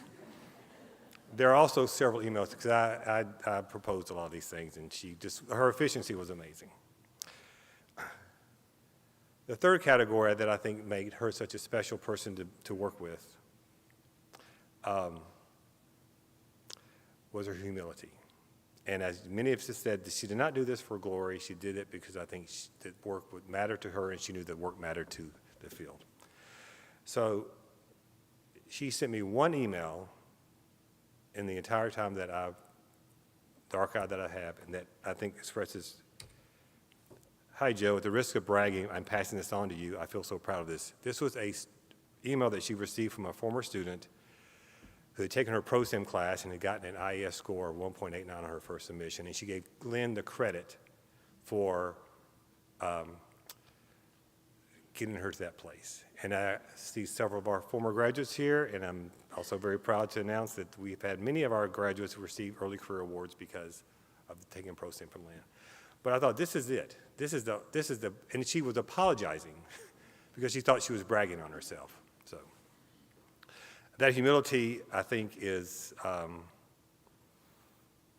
it's admirable, particularly in a space where not everyone is as humble as I think they should be, and it's just another example of how her life, her persona, I think, should be influencing all of us.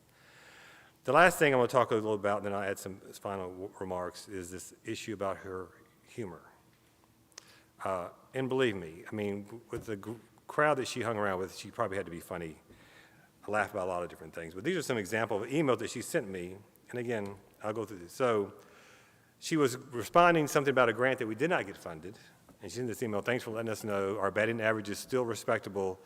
I agree that we should figure out how to improve it on the next round. I hope you all appreciate my attempts at being one of the boys with my sports talk."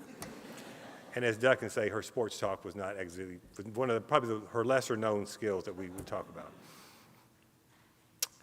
There was an email about Shane about some concerns about some students' performance on qualifying exams, and there was some agreement that there would be some oral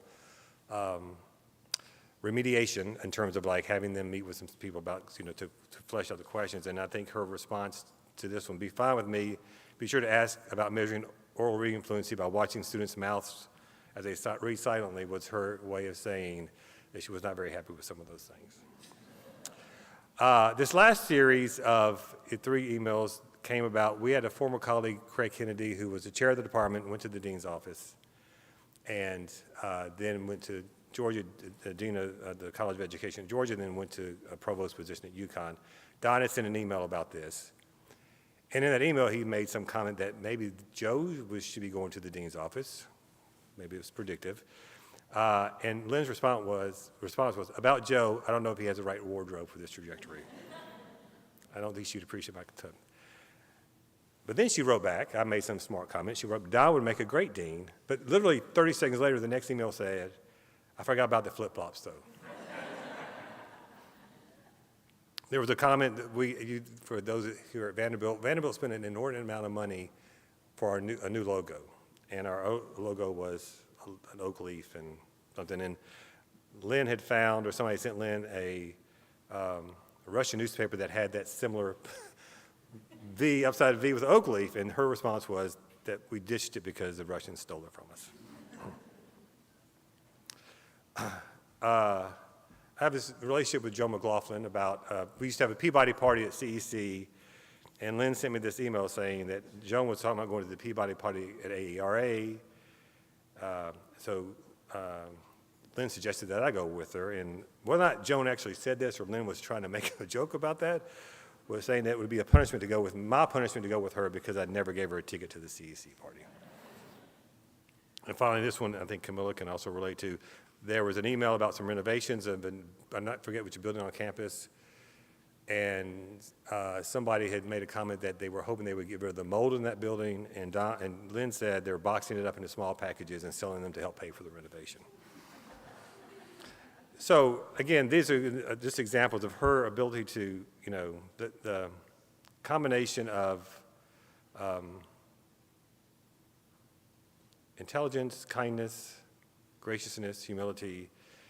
I mean, I think if you asked anyone to put together their ideal faculty colleague, the photograph would show up as Lynn Fuchs. So in the last year, I think I just want to talk a little bit about,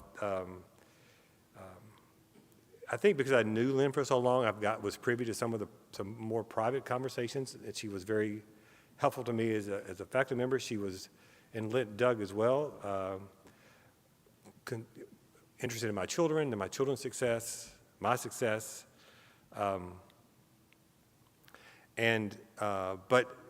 her dedication to the work was to the end. And I was tracking these emails over the last year of her life, and they were all about a new grant she was having, and her excitement about this new grant, and how she was so looking forward to doing, and sort of celebrating with me her thrill about having this grant and looking forward to doing the work. And so it was a very, she didn't slow down, and she was always looking to make that contribution. And I was listening to Doug's remarks, and I just want to say, end on this note, that, and at the Saturday school, many of you know that we have a new dyslexia school at Vanderbilt and a research center, and Doug, Lynn, Marcia, Jeannie, others, Lori Cutting, were very influential in helping us think about how that school is going to start. We got an old house to start off with. We have a nice new building if you want to look at it now, but it's but Lynn's contributions in the group about how to make it a really true, impactful school. And when I think about why you started the Saturday school, and my biggest regret that she's not here to see the work that she suggested and the approaches that we suggested to make a difference in these kids' lives is really being done on a daily basis, that she was not able to see that. And I hope that she can see it from where she is now. Thank you.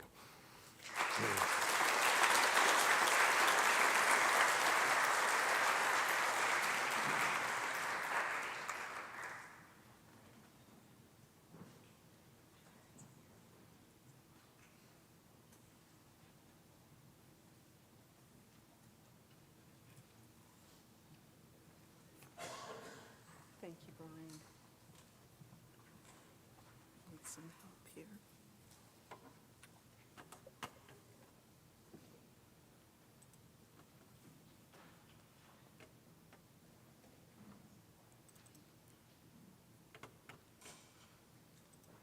you,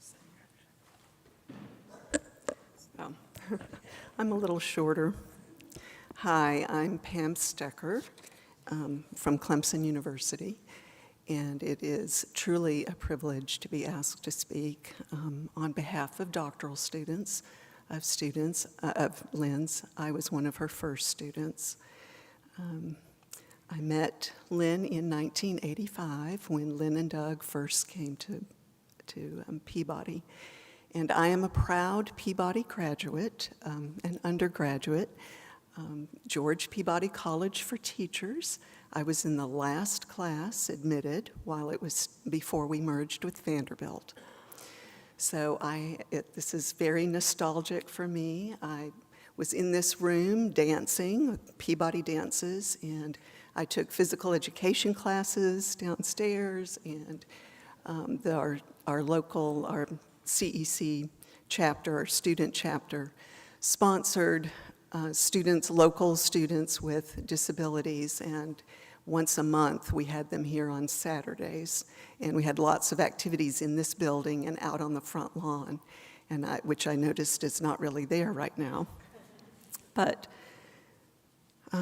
it is definitely a privilege to have this opportunity to speak about my dear friend and mentor, Lynn. She is near and dear to my heart, and I have trouble speaking in the past tense as well.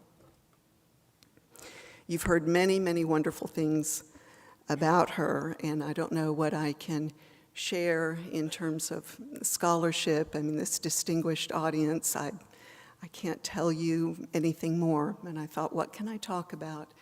And I'm going to talk about a few things before the world knew the name Fuchs. So it was not known in 1985. Okay.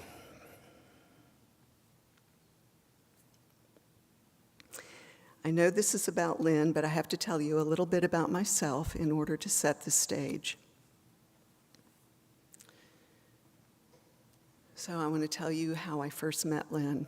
I was a special educator in Atlanta, and I had students with learning disabilities. Some had emotional behavioral disabilities. I worked very hard. I was trained at Peabody. I loved my students. And I inherited one student, David, who we had computerized IEPs at that time. This is in the early 80s, and it just meant it was a prefabricated form, and we didn't know about measurable goals yet, so it was a long listing of possible objectives that we might have in teaching students. And I inherited David's IEP, and he had 126 objectives listed in reading.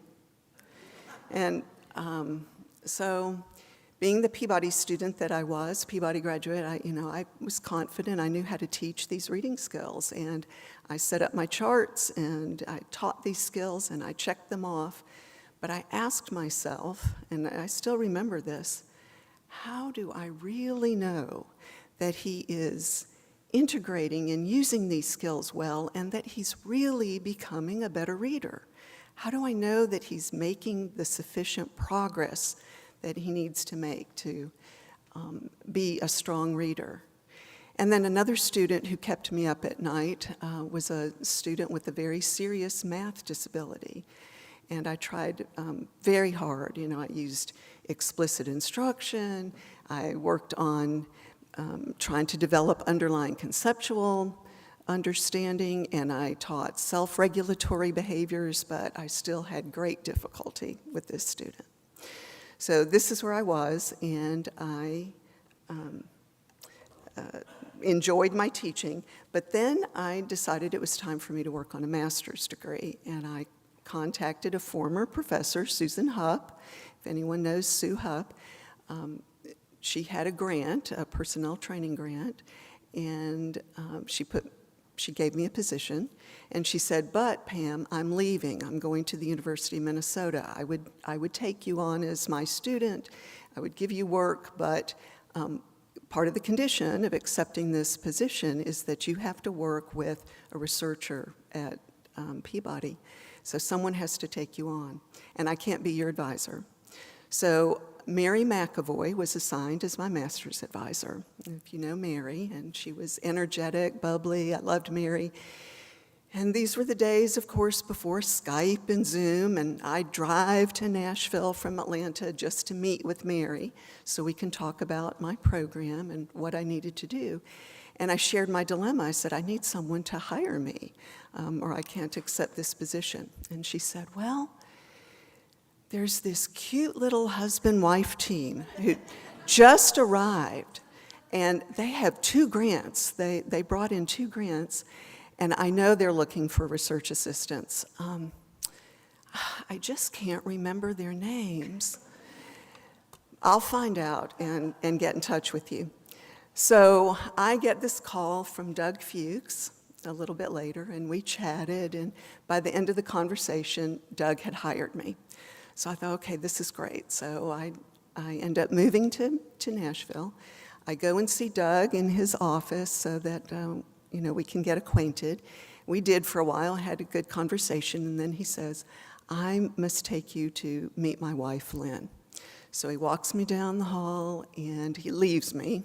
And so Lynn was very gracious, of course. She stood up, and we had just a moment of pleasantries before she said, so Pam, let me tell you what I do. This is what I'm interested in and what I want to investigate. And she spent 10 minutes in her eloquent fashion and relating lots of information, but in a very concise way. She described curriculum-based measurement to me. And I had one of those aha moments that happen a few times in life, but one of those happened in those 10 minutes, and I was excited, and I said, this sounds exactly like what I needed while I was teaching. And we talked about it a few more minutes, and I said, well, or she described it only in reading. And so I thought about my student David and all of those IEP objectives, and I thought, this is the answer for him. And I said, well, have you thought about mathematics? And she said, we'll talk. So anyway, I left. The next thing I know is that I was not going to be working with Doug. I was assigned to Lynn.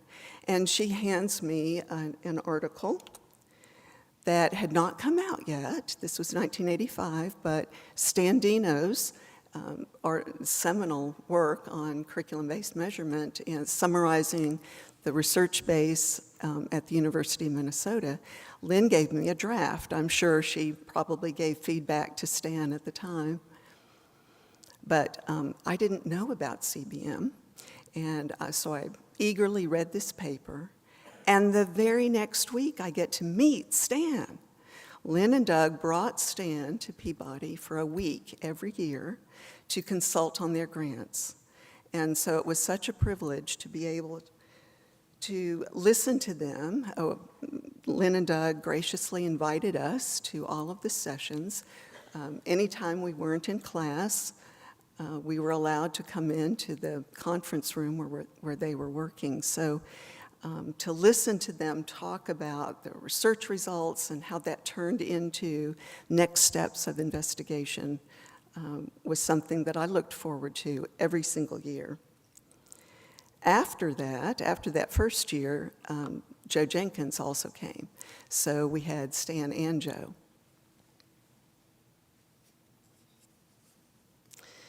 So little did I know that those 10 minutes spent with Lynn would shape the course of my entire career and build a relationship with someone with whom I would admire all my life. And what I should say is that Lynn and Doug started with very humble beginnings at Peabody. They had grant money, but not like what they acquired over the years. So they had 2 grants. I worked with Lynn on the CBM grant. And it was actually called DBI, Data-Based Instruction, at that point, and it was just focused in literacy. So we worked in reading and in spelling, but and I got ahead of myself here. I've inserted some lessons, a few. I have many lessons that I learned from Lynn, but one was that she explained so clearly, so well, all of these research principles and practices. And she had to do a lot of explaining to all of us as new students, newbies.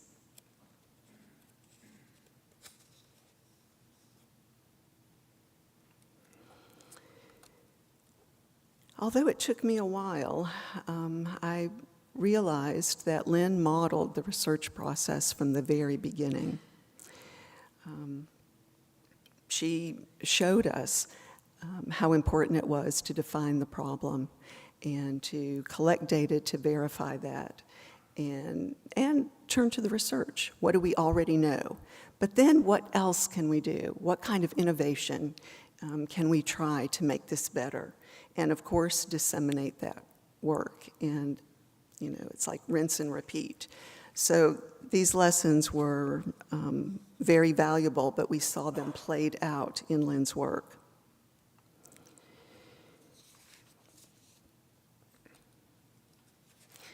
Lynn also listened very carefully to any audience, so her students, the teachers in the field, the students in the field, she listened carefully. That was part of how she put together what the problems were and how we needed to address them. And of course, she remembered what I had said about mathematics.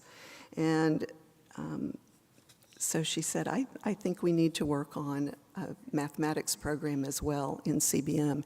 And I said, well, how can we get started? And there was a little bit of work that had been done at the University of Minnesota, and Lynn shared that with me. But she often said to me, Pam, I need to speak with you. I have an opportunity for you, and it would be good for you. And so this was one of those opportunities, and she said, now I can't change your responsibilities on our grant. We were dealing with reading and spelling. But in addition to that, I think it would be great if you worked on helping to develop what we're going to do in mathematics in curriculum-based measurement. So I was fortunate to be able to work on that. And this is actually a prototype of what it's hard to see, but that was an early math measure that we used based on work at the University of Minnesota. We later changed that by looking at Tennessee state standards, and we revised all of those objectives, and we ended up with 85 specific problem types that we used in grades 1 through 6. And I was interested in concepts and applications as well, problem solving, and Lynn said, well, we start with computation. It's easier to master. We'll work on that.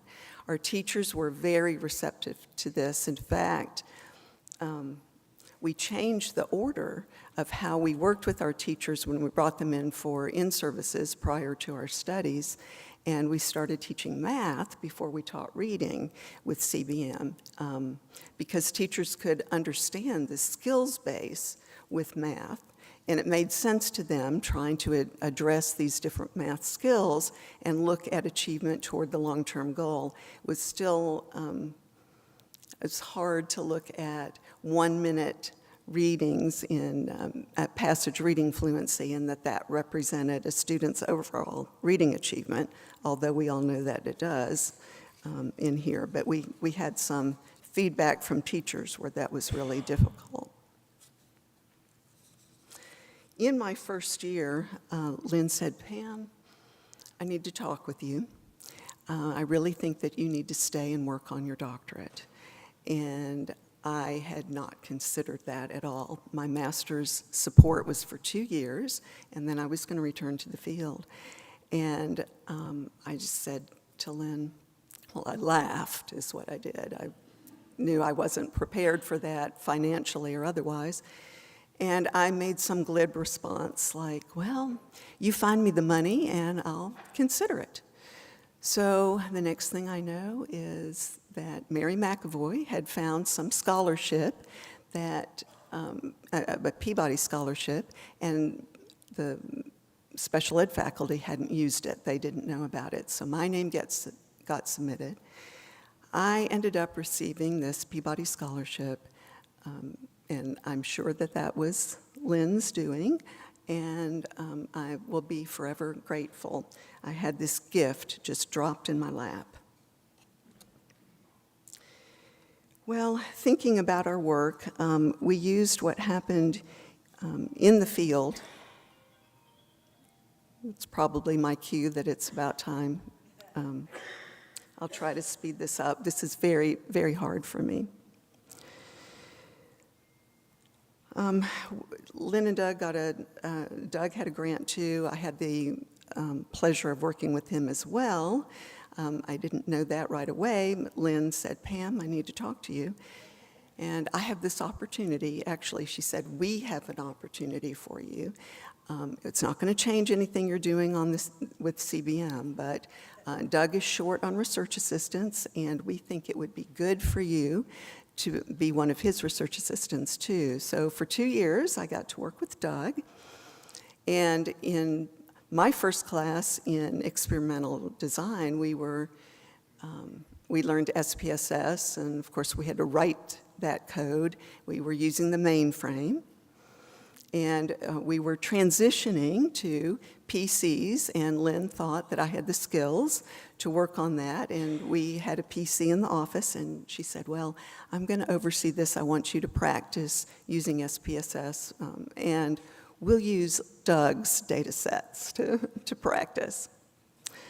So the next grant that I believe was year 2, my second year, we had an overlap with grants, and Lynn had the computer managed instruction grant.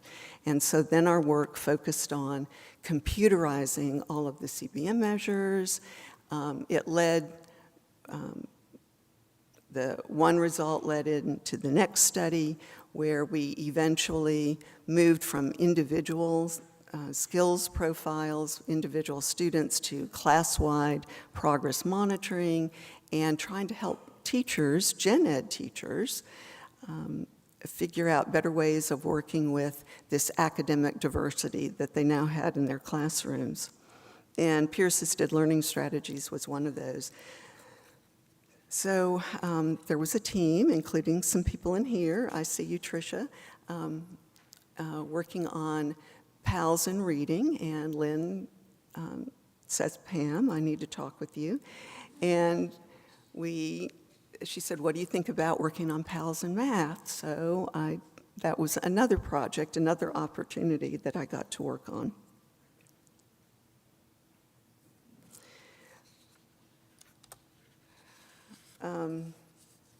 I put this in actually at this point when I wanted to say that I worked with both Lynn and Doug, but they were adamant about this with all of the research, that we shouldn't dismiss results that were different from what we expected, and that data always speak for themselves, and it's our job to try to figure it out and to move forward in trying new research questions and trying new strategies.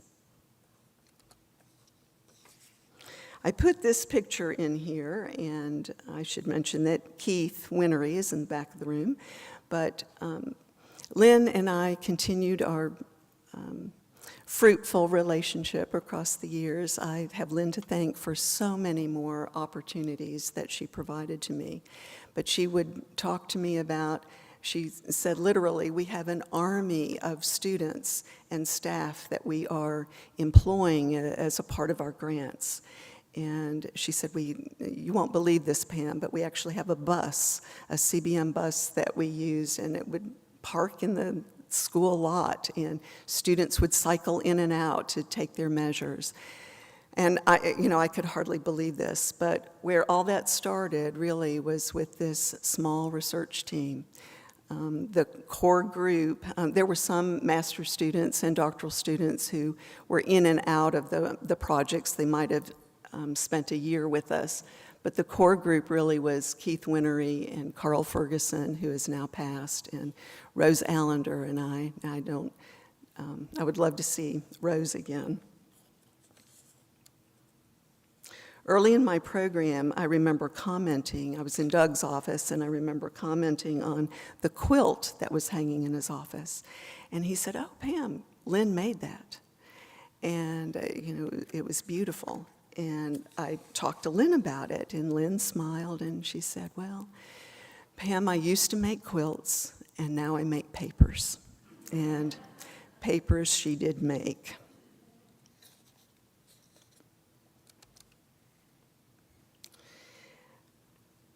Lynn did have a good sense of humor, although she didn't always get the jokes that we provided. As poor, struggling graduate students, we didn't have much money, and we didn't have much time. If you worked with the Fuchs, you didn't have much time. So we would tell each other jokes. We would find funny greeting cards and share those. And occasionally we'd play pranks. And Lynn tells us, she meets with the research team, and she says, "Well, we have 2 students coming from the University of Minnesota. And let me tell you something about them. They are really, really smart. And they do very good work. They're working with Stan, and they're working in the area of CBM, and they're going to share their work. And so your task is to develop a program. They're going to be in town for a conference, and then we're hosting them at Vanderbilt. And I want you to put a program together and presentation to describe the work that we're doing. And be prepared. They'll probably ask really hard questions." So she leaves, and we're nervous and anticipating this arrival of Chris Espin and Mitch Yell. So they come, we have this exchange, we have a conference room set up, and it's a very formal kind of thing, and Chris and Mitch talk too. But then it's Chris and Mitch. I mean, we all became really good friends. And it was years later, after we had graduated, Chris and I were talking at a conference, and I said, "Yeah, you remember when we first met?" And I was relating this story to her, and she starts laughing. I thought she was going to fall over laughing, and she grabs my arm and says, "Pam, let me tell you why I'm laughing. Stan told us the very same thing about you guys." So here, Lynn and Stan pranked us. But Lynn also showed me that family is priority, and we had lots of discussions about this. I don't know the secret to Lynn and Doug's marriage and their partnership all these years, but it was easy to observe that they loved each other deeply and that they admired and respected one another. And of course, Matt was their top priority. I was one of Maddie's first sitters, actually, and he was young, maybe, 5 or 6 when they moved to Nashville. I have some stories about that too, but I know that I need to go on. But part of what Lynn also considered family, I think, are her colleagues and her students, her extended family, whether those were her contemporaries and the people she went through the program with, or whether it's students, and she loved to make connections. She introduced me to many people in the room. I remember how excited I was when Lynn introduced me to Sharon Vaughn. It's like, oh my goodness. People whose work I read, including textbooks. But Lynn was a master at that, and I have many enduring friendships and good collaborations because of Lynn. And I think if she wanted to tell me something now, that these are the things that she would tell me, that these are the things she would advise. Make sure you set your priorities, and we've heard that already. It's like find the most important thing. And also remember the problems that we address are urgent. They're significant. The work is important. And be collegial. Be supportive of one another, share results, develop innovations. And yet, she knew I was contemplating retirement, and I think she would say, and it's okay to move on. It's sometimes necessary, and you have people left who can carry on the work. And I know this is part of Lynn and Doug's legacy. All the people in this room, and I know we're all part of Lynn's fan club. And I included one more picture here, or two more pictures right here. My friend Lori Meltzer is in here, and she provided these, and it's very precious to me.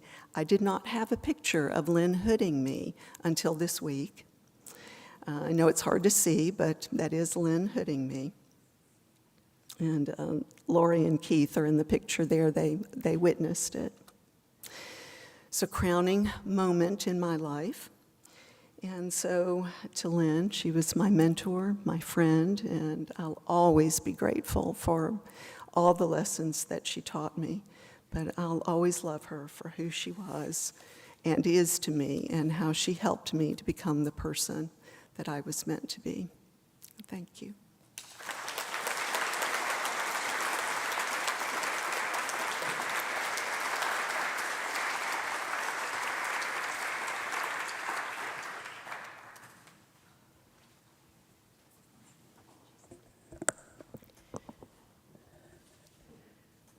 This was all very emotional, but I learned things about Lynn that I didn't know, and I thought I knew most things. I thank all of you for sharing your insights and your remembrances. Today, I welcome you back tomorrow, where we're going to probably do the part that Lynn would have liked, which is getting into new data and ideas. But what I would like to invite you to do now is to carry on in terms of your conversations from what you've heard today and your own remembrances of Lynn and how she affected your work and your relationships with each other as the wonderful connector of people that she was. So I invite you to join us for some refreshments and some nibblies, and we'll see you tomorrow morning. And please join me in a round of applause for all of the speakers.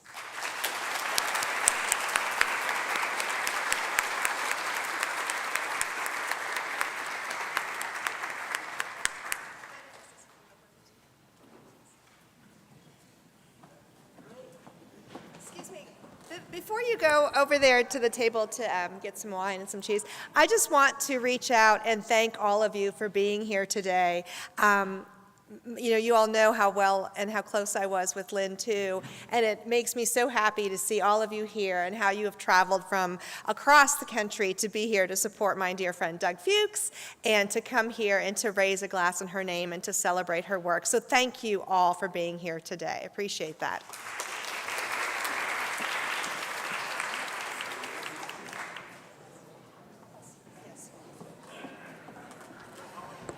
Sorry, one more thing. Marcia said if you were a speaker today or tomorrow, we do have a photographer here. We'd like to have a group photo taken. So all speakers for today and tomorrow to come up here by the front of the room, please. Thank you. Just real briefly.